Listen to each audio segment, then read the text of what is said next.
So I've recently just read the sneak peek preview of the next upcoming High Republic book, The Rising Storm, and I just wanted to make a video on how amazing that excerpt was. It really jumps off right where we left off from the Light of the Jedi and explores the visions that Elzar Mann was having. If you recall, at the end of the Light of the Jedi, Jedi Master Elzar Mann gets hit by these visions of death and destruction, and this excerpt goes into much more depth and detail about what he sees. And it really builds a lot of anticipation and drama about the whole situation. We get a lot of foreshadowing about the death and destruction that the Nihil will bring. We also learn that Elzar Mann has been tasked to become the next Marshal of the Jedi outpost on Valo, although he is pretty reluctant to take up his position. Towards the end of the excerpt, Elzar goes to Ashla, the primary moon of Tython, to seek answers about his vision, and it is there that he tries to commune with the Force to find his answers, although this process really makes things a lot more complicated. And at the end of the preview, we get a confirmation that Elzar has to go to the planet Valo. Now, if you don't want to get spoiled on what is going to happen next, I recommend you skip this part because I do go into some spoiler territory. I will leave a timestamp on the video so you'll know where to skip to. The sneak peek mentions that Elzar Mann is reluctant to take up a position on the planet Valo, and that it clearly has something to do with the oncoming destruction. And we actually have some idea of what is about to happen. In another sneak preview of Out of the Shadows, which you will find at the end of the book Into the Dark, we follow a character named Silvestri Yarrow. And Silvestri Yarrow makes a living off delivery cargo. However, we also learn that her character has a very sad history, having lost her mother to the Nihil.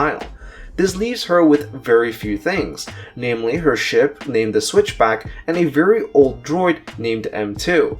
Now it is here that we learn more about how she lost her mother, and there is a very specific mention to the planet Valo. We don't know if her mother died on Valo, but safe to say, Silvestri recalls about the destruction of Valo, in which the Nihil killed hundreds of thousands of people and left a good portion of the planet devastated, which woke the Republic up to the threat that is the Nihil. So it is quite clear that there is a correlation between Elzar Mann's vision and the coming destruction of the planet Valo, the very same planet Elzar is supposed to be stationed on. It is quite possible that the visions Elzar is seeing foretell this event, but what does this mean for our beloved characters still remains unclear. I also want to talk about the relationship between Elzar Mann and Avar Kriss. At the end of the Light of the Jedi, we get a sense that there is something going on between the two.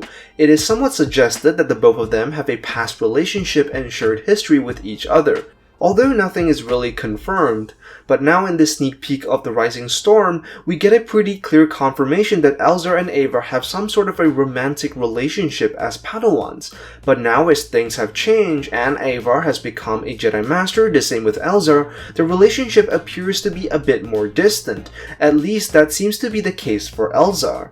So clearly we're getting some sort of forbidden love story between the two, which I think could help set up Elzar's potential fall to the dark side. So here's my theory.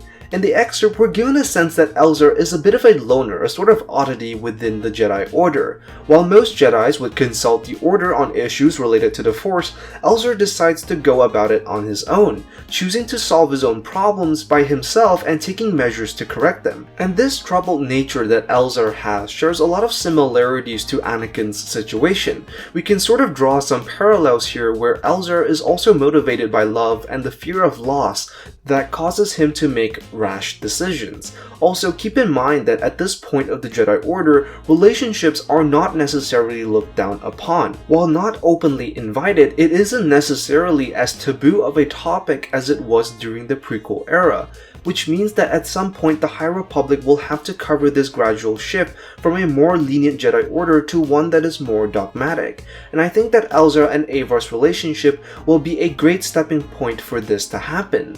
Imagine if Elzar and Avar's relationship results in the re-emergence of the dark side, or is the cause of a conflict or disaster. It would then explain why the Jedi Order changed the way it did. Of course, I don't think this will be the only cause for the change, but it could certainly present presents itself as a first step in that direction. What's also great about this development is that we now get more depth into characters such as Avar and Elzar, and that clearly this dynamic moving forward will be at the forefront of many stories to come. Anyways, that's all I have for you today. Let me know what you think about my theory down below. Be sure to like and subscribe. I am the Lost Acolyte, and I have spoken.